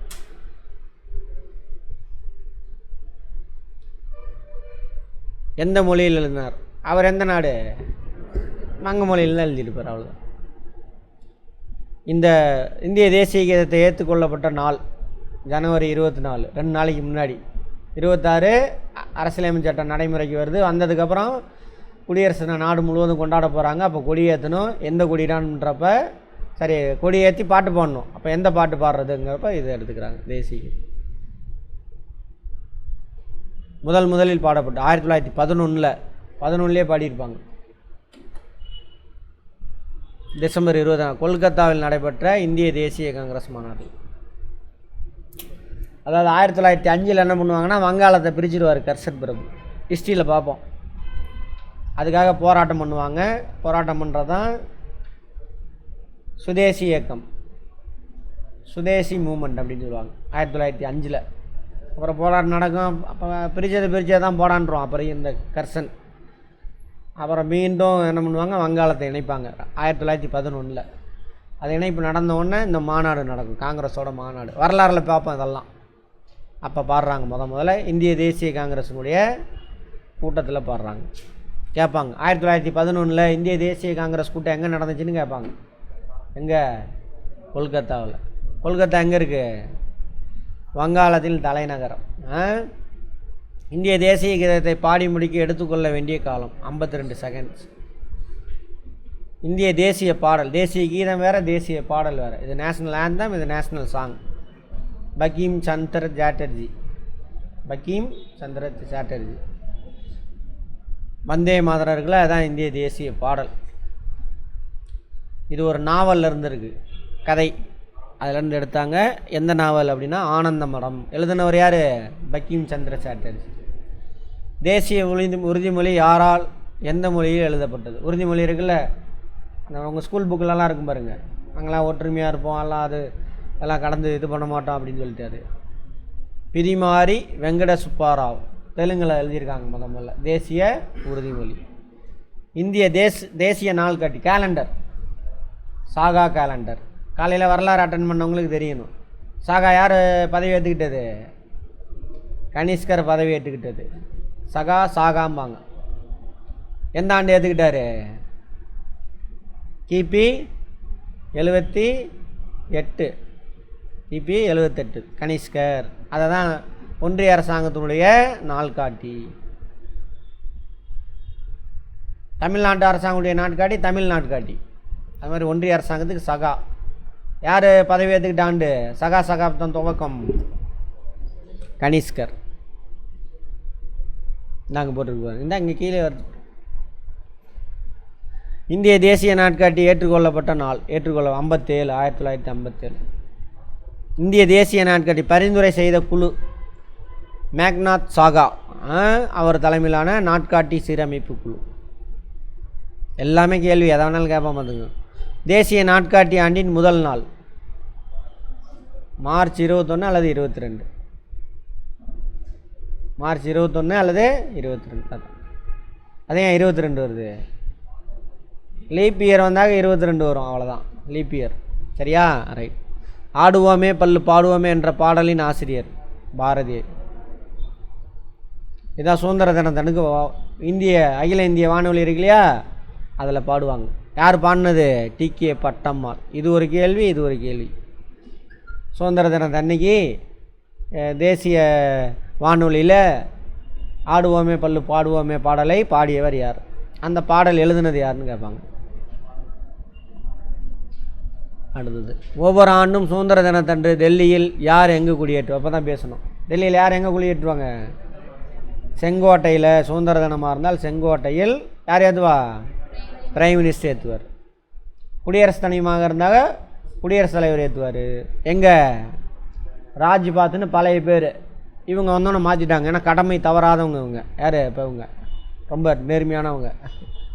அதனால் ராஜ்பாத், உயர்குடி மக்களின் பாதைன்னு அர்த்தம். ராஜ்பாத்னா அதை பேர் மாற்றி கடமை பாதைன்னு மாற்றிட்டாங்க. யார் இப்போ உள்ளவங்க? ஒன்றிய அரசாங்கத்தில். இந்திய அரசியலமைப்பு சட்டம் நடைமுறைக்கு வந்த நாள். வார்த்தையை புரிஞ்சிட்டே வரணும். ஜனவரி 26, 1950. அந்த நாள் என்னவா கொண்டாடுறோம்? ஒவ்வொரு வருஷம் குடியரசு. அந்தனை கொடியேற்றுறவர் யார்? பிரதமரா? குடியரசு தினத்தன்னைக்கு குடியரசுத் தலைவர் கொடியேற்றுவார். யார் ரியல் பீஸ் ரெண்டில்? குடியரசுத் தலைவரா பிரைம் மினிஸ்டரா? குடியரசுத் தலைவர் டம்மி பீஸ் தான். படிச்சுட்டோம். படித்து முடியும் பொழுது கரெக்டாக அங்கே சண்டை வருது. நம்ம தானே சுப்ரீம் கோர்ட் ஆர்டர் போடுறான், ஊன்னு கத்துறானுங்க. அதேமாதிரி இங்கே யார் ரியல் பீஸு? சீஃப் மினிஸ்டர் தான். அது டம்மி பீஸு. நான் 10 வருஷமாக குவிக்கிட்டு இருக்கிறேன். நான் ஒன்றுனா நான் மனப்பாடம் பண்ணிலாம் சொல்ல, புக்கில் இருக்கிறத ஒப்பிக்கிறேன், அவ்வளோதான். என்னென்ன எக்ஸ்பிளைன் பண்ணுறேன். அதான் ராஜ்பாத் பழைய பேர், இப்போ கடமை பாதை. நமது நாட்டின் முதல் குடிமகன் யார்? பெண்ணாக இருந்தால் குடிமகள். யார் இப்போ குடிமகள் இருக்காங்களா? யார்?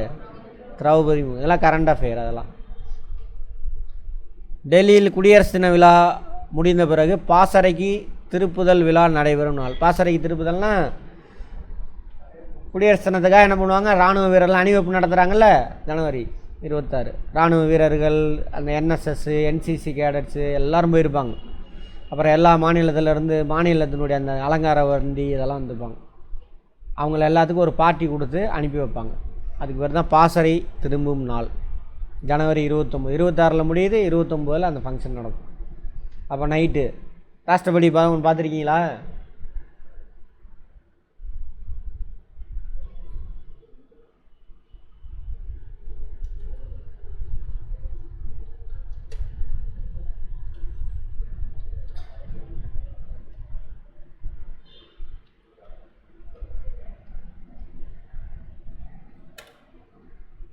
இந்த மாதிரி எப்படி இருக்குது?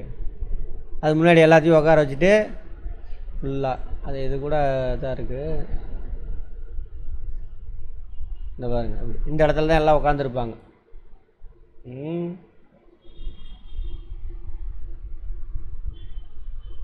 எல்லா இராணுவ வீரர்கள்லேருந்து எல்லோரும் இங்கே வச்சு ஒரு பார்ட்டி கொடுத்து அனுப்புவாங்க. அந்த நாள் அது ஜனவரி 29. சர்வதேச அகிம்சை நாளாக கடைபிடிக்கப்படும் நாள் அக்டோபர் 2. என்னது அக்டோபர் 2? என்னது?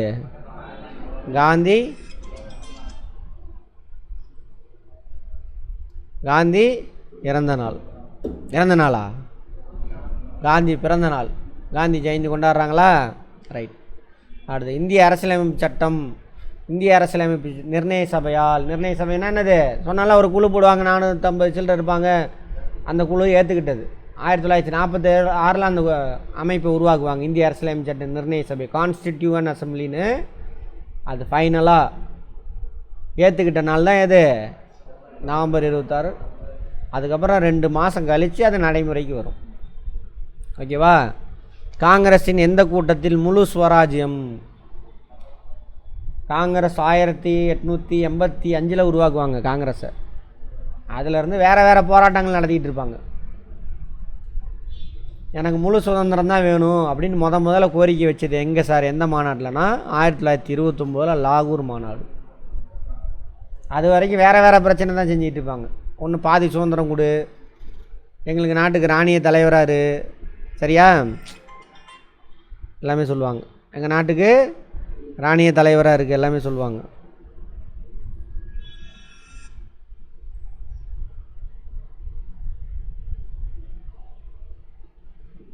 ராணிய தலைவராக எல்லாம் சொல்லுவாங்க. அதெல்லாம் வேண்டாம், நீ ராணிய தலைவர் வேணால் எங்கள் நாட்டுக்கு தலைவரை நாங்களே போட்டுக்கிறோம். ஸோ அப்படின்னு சொல்லிவிட்டு என்ன பண்ணுவாங்க? முடிவு பண்ணுற கூட்டம் தான் அது. 1929 லாகூரில் முதல் சுதந்திர நாளாக அங்கே முடிவு பண்ணி நீ என்ன எங்களுக்கு சுதந்திரம் தர, எங்களுக்கு நாங்களே சுதந்திரம் எடுத்துக்கிறேன்னு சொல்லிவிட்டு அந்த லாகூரில் டிசம்பர் மாதம் நடக்கும் மாநாடு. அப்புறம் ஜனவரியிலே என்ன பண்ணுவாங்க, முதல் சுதந்திர தினம் கொண்டாடுவாங்க. அப்போ மூவண்ண கொடியை ஏற்றுவார். சட்லஜ் நதிக்கரையில் ஏற்றுவார் அவர். சட்லஜ் அங்கே இருக்கக்கூடியது ரிவர், அங்கே ஏற்றுவார். எப்போ? ஜனவரி 26 அங்கே. இந்த இப்படி முதல் சுதந்திர தினம் கொண்டாடணும்ல, இதுக்காக தான் என்ன பண்ணுவாங்கன்னா, அரசியலமைப்பு சட்டத்தை ஏற்றுக்கிட்ட நாள் எப்போ? நவம்பர் 26, 1949. ஸோ முதல் சுதந்திர தினம் கொண்டாடினால இதை நினைவுபடுத்தும் விதமாக தான் 2 மாதம் வெயிட் பண்ணுவாங்க. இந்த அன்னைக்கு நம்ம நடைமுறை கொண்டுட்டு வருவோம், ஸோ அந்த தினத்தை குடியரசு தினமாக கொண்டாடுவோம் அப்படின்னு முடிவு பண்ணி 2 மாதம் வெயிட் பண்ணுவாங்க. புரிஞ்சதா? புரியுதா என்னென்னு? அடுத்தது இன்னும் இருக்குல்ல, கொஸ்டின் இருக்குல்ல, எத்தனாவது பக்கம் வரைக்கும் பார்க்க சொன்னேன்? அடுத்தது 6th டேர்ம் 2, அப்புறம் 10th making of the constitution, அரசியலமைப்பு சட்டத்தை உருவாக்குதல். முன்னாடியே பார்த்துருப்போம். அரசியலமைப்பு சட்ட நிர்ணய சபை, பிரிட்டிஷ்காரன் சொல்லுவான், உனக்கு சுதந்திரம் கொடுக்க போகிறேன் 1948 ஜூனுக்குள்ளே கொடுத்துருவானா, நீ என்ன பண்ணு, உனக்கான அரசியலமைப்பு சட்டத்தை உருவாக்கிக்கோ அப்படின்னு ஒரு ஆர்டர் போடுவான். சரியா? ஸோ இந்தியாவில் இருக்கக்கூடிய பிரதிநிதிகள்லாம் ஒன்று சேர்த்து ஒரு அமைப்பை உருவாக்குவாங்க. அந்த அமைப்புக்கு பேர் தானே அது இந்திய அரசியலமைப்பு சட்ட நிர்ணய சபை. சரியா? அதில் இந்தியாவில் இருக்கக்கூடிய மறைமுகமாக தேர்ந்தெடுக்கப்பட்ட உறுப்பினர்கள், அப்புறம் நிறைய சிற்றரசர்கள்லாம் இருப்பாங்க.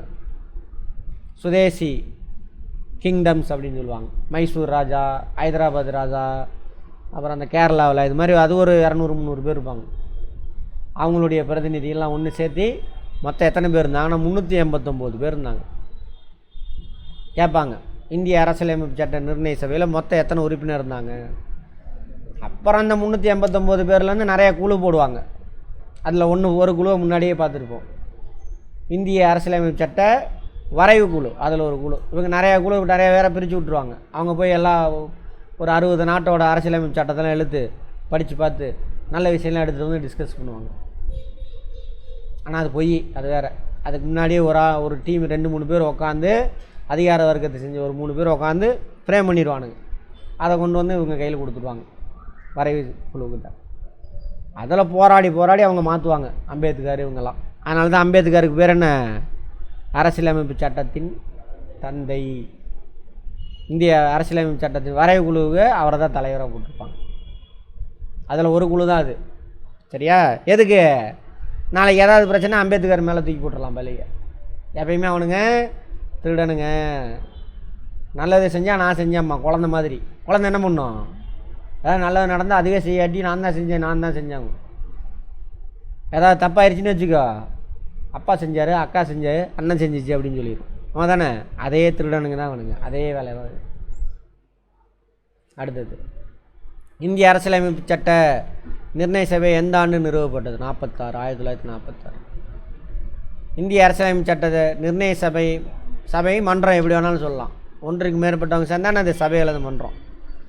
யார்? டாக்டர் ராஜேந்திர பிரசாத், அவர் தான் தலைவர். அந்த 389 பேர் இருக்காங்களா, அவங்க எல்லாத்துக்கும் ஹெட்டு. டெம்பரரியாக ஒருத்தர் போடுவாங்க, சச்சிதானந்த சின்ஹா. அப்புறம் பெரும்பான்மையான உறுப்பினர் எலெக்ஷன் நடக்கும், அதில் டாக்டர் ராஜேந்திர பிரசாத் வருவார். தற்காலிக தலைவர் யாருன்னு கேட்டால் சச்சிதானந்த சின்ஹா. அதில் 389 பேர்த்தில் பெண்கள் எத்தனை பேர்? 15 பேர் தான் இருந்திருக்காங்க. சரியான ரெப்ரசன்டேஷன் அது இல்லை. பாதி இருக்கணும் பெண்கள், அப்போ தான் அது சரியாக இருக்கும். பேருக்கு எதை வச்சுருக்கானுங்க. இந்திய அரசியலமைப்பு சட்ட வரைவு குழுவில் உறுப்பினர்கள் நீங்கள் சொன்னா இல்லையா, டிராஃப்டிங் கமிட்டி, வரைவு குழு, எழுதுறதுக்கு மட்டும் ஒரு குழு. அதுக்கு தலைவர் தான் யார்? Doctor B.R. அம்பேத்கர். அதுக்கு ஆலோசகர் B.N. ராவ். நான் சொன்னாலே எழுதிடுவானுங்க முன்னாடியே ஒரு குரூப் சேர்ந்து இந்த ஆள் எழுதுனது தான். அப்படி அவங்களுக்கு சாதகமாக அந்த உயர்குடி மக்கள் மட்டும் அந்த சொகுசு இன்னும் என்ஜாய் பண்ணணும், அதுக்கு சாதகமாக எழுதிக்குவானுங்க. B.N. இந்த ஆள்.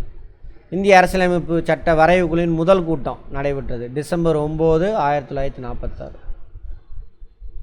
முதல் கூட்டம். எத்தனை நாடுகளின் அரசியலமைப்பு சட்டத்தை முன்மாதிரியாக கொண்டு இந்திய அரசியலமைப்பு சட்டம் உருவாக்கப்பட்டது? முன்னாடி சொல்லிட்டேன், 60 நாட்டிலேருந்து காப்பி அடிச்சிருக்காங்க. இந்திய அரசியலமைப்பு சட்ட நிர்ணய சபை அரசியலமைப்பு சட்டத்தை உருவாக்க எடுத்துக்கொண்ட காலம், அந்த ஆரம்பித்த நாள்லேருந்து டிசம்பர் மாதம் தான் இருக்கும். அதுவும் டிசம்பர் 6ஆம் தேதின்னு நினைக்கிறேன், 1946. அதிலேருந்து நவம்பர் 26, 1949 வரைக்கும் மொத்தம் எத்தனை நாள்கள் இருந்துச்சு? 2 ஆண்டுகள் 11 மாதம் 18 நாள். ஓகேவா? ஏற்றுக்கொள்ளப்பட்ட நாள் இந்திய அரசியலமைப்பு சட்டம் அந்த அரசியலமைப்பு சட்ட நிர்ணய சபையால் ஏற்றுக்கொள்ளப்பட்டது.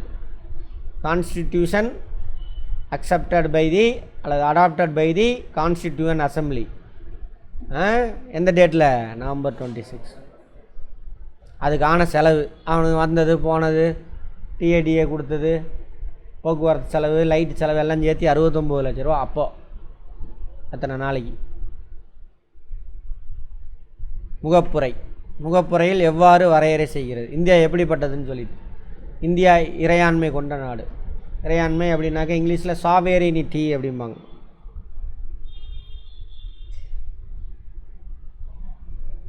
சாவேரியன் அப்படின்னா நம்ம நாட்டுக்கு முடிவை நம்ம நாடு தான் எடுக்கணும், வேறு நாடு நம்மளை இன்ஃப்ளூயன்ஸ் பண்ணக்கூடாது. அதுக்கு பேர் தானே அது சாவேரியனிட்டி. சமத்துவம், ஈக்குவாலிட்டி, எல்லோரும் சமம். நம்ம நாட்டில் இருக்கிற மதச்சார்பின்மை, எந்த மதத்தையும் சாரக்கூடாது. மதச்சார்பின்ற வார்த்தை எந்த வருஷம் ஆட் பண்ணாங்கன்னு பார்த்தோம்? 1976 42வது சட்ட திருத்தம். ஞாபகம் இருக்கா? ரைட். டெமோக்ராட்டிக் நிர்வாகம் எப்படி இருக்கணும்? மக்களோட பிரதிநிதிகளை வச்சு தான் நிர்வகிக்கணும். அப்புறம் குடியரசு, நாட்டோட தலைவரை மக்கள் தான் தேர்ந்தெடுக்கணும்.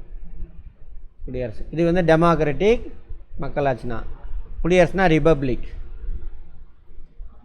இப்படிப்பட்டதாக இருக்கணும். முகப்புரையில் ஃபஸ்ட்டு இப்படி தான், the people of India solemnly resolve India into a sovereign socialistic, ஈக்குவாலிட்டியில் சோசியலிஸ்டிக், அதுவும் சமத்துவம் தான். அப்புறம் secular, democratic and republic nation, அந்த மாதிரி நாடாக உருவாக்கணும் அப்படின்னு சொல்லியிருப்பாங்க. அப்புறம் ஒவ்வொருத்தங்களுக்கு என்ன கொடுக்கணும்? ஜஸ்டிஸ் கொடுக்கணும். அதெல்லாம் வரும் வரிசையாக, அதை அப்புறம் பேசிக்கலாம். இந்திய அரசியலமைப்பு சட்டமானது மாநில ஒன்றிய அரசுகள் டேஸ் ஆட்சி முறையை பின்பற்றணும். Parliamentary form of government. சட்டமன்றம் போட்டுறாதீங்க, பாராளுமன்ற ஆட்சி முறை. பாராளுமன்ற ஆட்சி முறைன்னு என்னென்னு நான் அப்புறம் சொல்கிறேன்.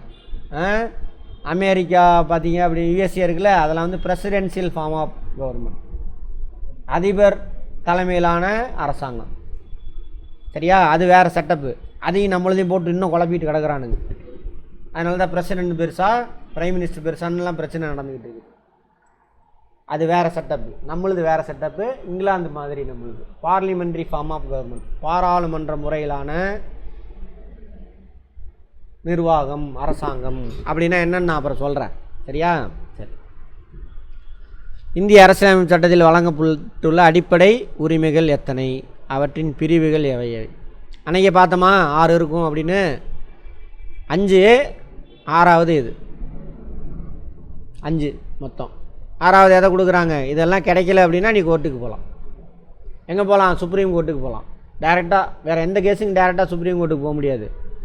இந்த ஆர்டிகல் 14 30 வரைக்கும் 31 ரிமூவ் பண்ணிட்டாங்க. சொத்து உரிமை அதை ரிமூவ் பண்ணி பின்னாடி கொண்டு போய் வச்சுட்டாங்க. அது ஏன் என்னன்னு அப்புறம் சொல்கிறேன். ஸோ மொத்தம் எத்தனை இருக்குது? 5 1 6 துணை பிரிவுகளாம். சமத்துவ உரிமை, ரைட் டு ஈக்குவாலிட்டி. 19 to 22 அன்றைக்கே பார்த்தோமா சுதந்திரத்துக்கான உரிமை. அடுத்தது சமய சுதந்திர உரிமை, சுரண்டலுக்கு எதிரான உரிமை, ரைட் அகைன்ஸ்ட் எக்ஸ்ப்ளாய்டேஷன். 23 24 2 ஆர்டிக்கல். அடுத்தது சமய சுதந்திர உரிமை, ரைட் டு ரிலீஜன். 25 28 4 ஆர்டிக்கல். 25 28 4 3 3 தான் வருமா? எங்கே எண்ணி பாருங்கள், விரல விட்டு. 3 25 28. அதான் கேட்குறேன். அடுத்தது 28. அடுத்தது கலாச்சாரம் மற்றும் கல்வி உரிமை 29லேருந்து 30 எத்தனை வரும்? 3 ஆர்டிக்கல். இந்த 14லேருந்து 30 வரைக்கும் உனக்கு ஏதாவது உரிமை கிடைக்கல அப்படின்னா நீ எங்கே போகலாம்? டைரெக்டாக சுப்ரீம் கோர்ட்டுக்கே போகலாம். வேறு எந்த கேஸும் சுப்ரீம் கோர்ட்டுக்கு போக முடியாது. எடுத்தோன்னே தாலுக்கு லெவலில் கோர்ட்டுக்கு போகணும். அங்கே உனக்கு செட் ஆகலைன்னா அடுத்து அப்பீல் பண்ணணும் டிஸ்ட்ரிக் கோர்ட்டு. அங்கேயும் செட் ஆகலாம், அப்புறம் அப்பீல் பண்ணணும் எங்கே? ஹைகோர்ட்டில். அங்கேயும் செட் ஆகலாம், நீங்கள் அப்பீல் பண்ணணும், அப்புறம் தான் சுப்ரீம் கோர்ட்டுக்கு போகணும். இதுக்கு எவ்வளோ காலம் ஆகும் தெரியுமா? சின்ன எக்ஸாம்பிள், தாலுக்கு லெவலில் எங்கள் கேஸ் ஒன்று செத்து கேஸு எங்கள் தாத்தா போட்டார். சரியா? டிஸ்ட்ரிக்டில் வந்து முடிஞ்சுது அந்த கேஸு. நாங்கள் முடித்தோம், எங்கள் அப்பாவுக்கு அப்புறம் நாங்கள் முடித்தோம். 40 வருஷம் ஆச்சு. 2 கோர்ட்டு தாண்டதுக்கு 40 வருஷம். அப்போ சுப்ரீம் கோர்ட்டில் போய் அந்த கேஸை முடிக்கணும்னா எத்தனை வருஷம் ஆகும்? ஏன் கொல்லு பேரான் அதுக்குள்ளே அவன் சொத்தை அவன் பூமி அழிஞ்சாலும் அழிஞ்சிடும். ஆமாவா? ஆனால் இந்த ஆர்டிக்கல் 14லேருந்து 30 வரைக்கும் ஏதாவது உனக்கு கிடைக்கல அப்படின்னா நீ டைரெக்டாக சுப்ரீம் கோர்ட் போகலாம். அதுக்காக அந்த உனக்கு கிடைக்க வேண்டிய உரிமைக்காக சுப்ரீம் கோர்ட்டு ஹைகோர்ட்டு என்ன பண்ணுவாங்க? ஆர்டர் போடுவாங்க. அதுக்கு பேர் ரிட் அப்படிம்பாங்க. நீதி பேராணை. நீதி அதோட பெரிய ஆணை எதுவுமே இல்லை. உடனே கவர்மெண்ட் ரியாக்ட் பண்ணணும். யாருக்கு ஆர்டர் போடுறாங்களோ ரியாக்ட் பண்ணணும். சரியா? ரைட். சமய சுதந்திரம், கலாச்சாரம், ரைட். இந்த ஆர்டிக்கல்லாம் நோட் பண்ணிக்கோங்க, முக்கியமானது. அடுத்தது இந்திய அரசியலமைப்பு சட்ட வரைவு குழுவின் உறுப்பினர்கள் இவங்கெல்லாம் மொத்தம் 8 பேரா? தலைவரோடு சேர்த்து இந்திய வரைவு குழுவில் மற்ற உறுப்பினர்கள் என் கோபாலசாமி, KA முன்சி, சையத் முகமது சாதுல்லா, BN மிட்டர், என் மாதவராவ், TT கிருஷ்ணமாச்சாரியா, TB கேத்தன், இவங்கெல்லாம் மொத்தம் 8 பேர். மனப்பாடம் பண்ணி தான் ஒன்று பண்ணிக்கோங்க. அரசியலமைப்பு சட்டம் நடைமுறைக்கு வந்த பொழுது இருந்த மொத்த பிரிவுகள் சொன்ன இல்லையா? மொத்த பிரிவு ஆர்டிகிள்ஸ் மொத்தம் 395. இந்த புக்கு எழுதும் பொழுது 448. இன்றைக்கி இன்க்ரீஸ் கூட ஆகிருக்கலாம், ஆட் பண்ணியிருக்கலாம், அல்லது ரிமூவ் பண்ணியிருக்கலாம்.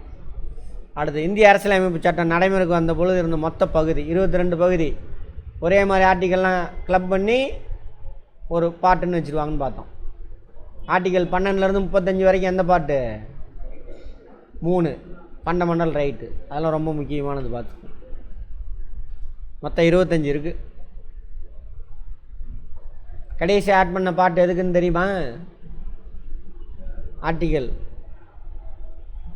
கடைசியாக ஒரு பாட்டு 25வது பாட்டு ஆட் பண்ணாங்க. மெயினாக உங்களை தான் கேட்குறேன், இந்த 4 பேரை கேட்குறேன்.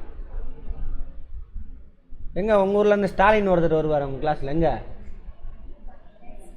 வரதில்லையா? இல்லை எக்ஸாம்னாலையா?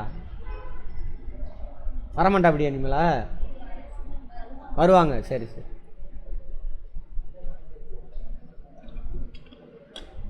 இருபத்தஞ்சாவது பாட்டு வந்து கூட்டுறவுக்காக ஒதுக்கியிருக்காங்க. வைவெல்லாம் முடிஞ்சா? கேட்கலையா? யாரும் கேட்கலையா? சரி. அடுத்தது அரசியலமைப்பு சட்டம் நடைமுறைக்கு வந்த பொழுது இருந்த அட்டவணை மொத்தம் 8. சரியா? இணைப்புகள்னு சொன்னால அது ஷெட்யூல் இங்கிலீஷில். இப்போ எத்தனை சார் இருக்குன்னா 12 இருக்குது. அரசியலமைப்பு சட்டம் அப்படின்ற பதத்தை உருவாக்கி அந்த இது கான்ஸ்டியூஷன் அப்படின்ற வார்த்தையை உருவாக்குனது யார்? அமெரிக்கா, USA தான்.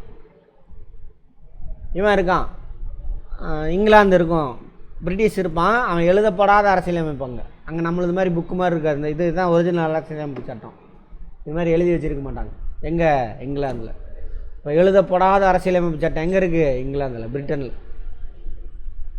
எழுதப்படாத நீண்ட சட்டம்னா பிரிட்டன், எழுதப்பட்ட நீண்ட சட்டம்னா இந்தியாவோடது. அரசியலமைப்பு சட்டம் சட்டம் இல்லை, அரசியலமைப்பு சட்டம்னு ஒன்றும். சட்டம்லாம் இந்த அரசியலமைப்பு சட்டத்துக்கு உட்பட்டு கீழே தான். இப்போ இந்தியாவில் இருக்கக்கூடிய எல்லா சட்டத்துக்கும் தாய் எது? நம்ம இந்திய அரசியலமைப்பு சட்டம். அந்த சட்டம் இந்திய அரசியலமைப்பு சட்டத்துக்கு உட்பட்டு தான் இருக்கணும். இப்போ வகுப்பு வாரிய சட்டம் ஒன்று வந்துச்சா? சுப்ரீம் கோர்ட் கேள்வி கேட்குறாங்கன்னா எப்படி அரசியலமைப்பு சட்டத்தை மீறுற? அதுக்கு தான் அங்கேயே போட்டிருக்காங்க, அரசியலமைப்பு சட்டத்தை மீறக்கூடிய செயல். அதனால தான் சுப்ரீம் கோர்ட்டில் போய் டைரெக்டாக போட்டிருக்காங்க. புரிஞ்சுதா? ரைட். அடுத்தது இந்திய அரசியலமைப்பு சட்ட நிர்ணய சபை எந்த திட்டத்தின் கீழ் உருவாக்கப்பட்டது? 1946 அமைச்சரவை தூதுக்குழு. Cabinet mission 1946. சொன்னேன் இல்லையா? சொல்லுவான் பிரிட்டிஷ்காரன், சொல்லுவான் நீ உடனே அரசியலமைப்பு சட்டத்தை உருவாக்கிக்கோ, அது குழுவை போடுன்னு சொல்லுவாங்க. அந்த சொன்ன குழு தான் இது. 1940 இது எப்போ முடியும்? செகண்ட் வேர்ல்டு வார் எதுலேருந்து இது வரைக்கும் நடக்கும்? 44 5 19 ஹிரோஷிமா நாகசாகி குண்டு போட்டது எப்போ? 5 தானே, 6 கிடையாது, 5 இருக்கு. 45 அப்போ முடியும். இங்கிலாந்தில் 45 ஏன்னா எலெக்ஷன் நடக்கும். செகண்ட் வேர்ல்டு வார் முடிஞ்ச உடனே ஜென்ரல் எலெக்ஷன் நடக்கும் பொழுது அப்போ 2 பார்ட்டி இருகட்சி ஆட்சி முறை தான் இருக்குது இங்கிலாந்தில். இதுவுமே கேள்வி பார்த்துக்கோங்க. அங்கே ஒரு கட்சி லேபர் பார்ட்டி, அவங்க சொல்லுவாங்க. கன்சர்வ் பார்ட்டி ஒன்று, லேபர் பார்ட்டி ஒன்று. தொழிலாளர் கட்சி சார்பில் தேர்தல் அறிக்கை வெளியிடுவாங்க. அதில் சொல்லுவாங்க, நாங்கள் ஜெயித்தோம்னாக்கா இந்தியாவுக்கு சுதந்திரம் கொடுத்துருவோம் அப்படின்னு. அதேமாரி லேபர் பார்ட்டி ஜெயிச்சிரும். லேபர் பார்ட்டியை சேர்ந்த கிளமன் அட்லி அவர் ஆட்சிக்கு வருவார், பிரைம் மினிஸ்டர் வருவாருங்க. சரி, இந்தியாவுக்கு சுதந்திரம் கொடுக்கலாம் அப்படின்னு சொல்லிட்டு அவங்களுடைய மினிஸ்டர் அமைச்சரவையிலேருந்து ஒரு 5-6 பேரை போட்டு போய் சுதந்திரம் இந்தியாவுக்கு கொடுக்கறதுக்கு சம்மந்தமான சாத்தியக்கூறுகள் எப்போ கொடுக்கலாம் என்னென்ன ஆய்வு செஞ்சுட்டு வாங்கன்னு அனுப்புவாங்க. அந்த குழுவுக்கு பேர் தானே அது 46 அமைச்சரவை தூதுக்குழு, கேபினட் மிஷன். அவன் இந்தியாவிலேருந்து ஆய்வு செஞ்சுட்டு, சரி நாங்கள் சீக்கிரமாக சுதந்திரம் கொடுக்க போகிறோம், உங்களுக்கான அமைச்சரவையே சரி அரசியலமைப்பு சட்டத்தை உருவாக்கிக்கோங்க, அதுக்கான ஒரு அமைப்பு உருவாக்குங்கன்னு சொல்லுவாங்க. அந்த பிளான் படி தான் என்ன ஆகுது? 1946 பிரதிநிதிகள் கொண்ட ஒரு அவையை உருவாக்குறாங்க. அதான் என்னது? இந்திய அரசியலமைப்பு சட்ட நிர்ணய சபை. நவம்பர் 1946 உருவாக்கும். சரி, டிசம்பர் 9 1946. அரசியலமைப்பு சட்ட நிர்ணய சபையின் தற்காலிக தலைவர் இவர் தான். பர்மனன்ட் தலைவர் தான் யார்? டாக்டர் ராஜேந்திர பிரசாத். தற்காலிக ஃபஸ்ட்டு நாளே இவர் தான் இருப்பார். அதுக்கப்புறம் எலெக்ஷன் நடந்து டாக்டர் ராஜேந்திர பிரசாத்தை தலைவராக தேர்ந்தெடுப்பாங்க. இந்திய அரசியலமைப்பு சட்ட நிர்ணய சபையின் துணைத் தலைவர்கள். ஒருவேளை தலைவர் வர முடியல, வேறவங்க உட்காந்து அந்த கூட்டத்தை நடத்தணும். அங்கே தலைவர் உட்காந்துக்கிட்டே இருக்கணும், மேலே யாராவது ஒருத்தவங்க எல்லாம் சண்டை போட்டுக்குவானுங்க, மைக்கில் எடுத்து அடிச்சுக்குவானுங்க. சரியா? அதுக்கு அப்போ ஒருத்தர் இல்லைன்னா இன்னொருத்தர் அங்கே உட்கார்றதுக்காக துணைத் தலைவர் இருப்பாங்க. H.C. முகர்ஜி, V.T. கிருஷ்ணமாச்சாரியா. இந்திய அரசியலமைப்பு நிர்ணய சபை எத்தனை அமர்வுகளாக மொத்தம் எத்தனை நாட்கள் நடைபெற்றது? மொத்த காலம் எவ்வளவு? 2 வருஷம் 11 மாதம் 18 நாள் டோட்டலாக. அதில் எத்தனை நாள் அவங்க கூடுனாங்க? எல்லா நாளும் உட்காந்துருக்க மாட்டாங்க. அது மாதிரி மொத்தம் 11 சிட்டிங்ஸு செஷன். சரியா? 166 நாட்கள் எல்லோரும் ஒன்றா உட்காந்துருப்பாங்க. உட்காந்து அதை பற்றி டிஸ்கஸ் பண்ணியிருப்பாங்க. அதில் மொத்தம் 2473 திருத்தங்கள் அந்த ராவ் எழுதி கொடுத்தார்ல, அதில் அவ்வளோ திருத்தம் பண்ணியே இன்னமும் பவரெல்லாம் அவனுங்கள்ட்ட தான் இருக்குது. யாருக்கிட்ட? உயர்குடி மக்கள், அந்த 1.5% ஆண்கள்கிட்ட தான் இருக்குது இந்தியாவோட பவர். யார் அந்த 1.5% ஆண்கள்? பார்ப்போம். இன்னும் போகுதா? எத்தனை வரைக்கும் போச்சு? இது படித்து சொன்னா இல்லையா?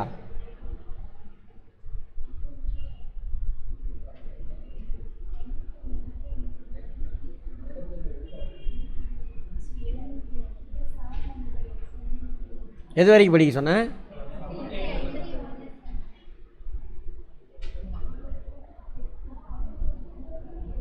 ஐம்பத்தொன்று வரைக்கும் தான் படிக்க சொன்னா. சரி,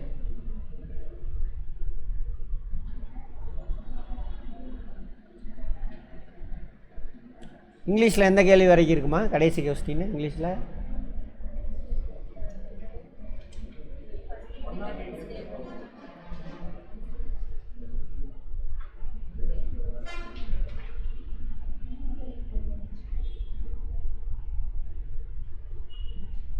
இதோடையா?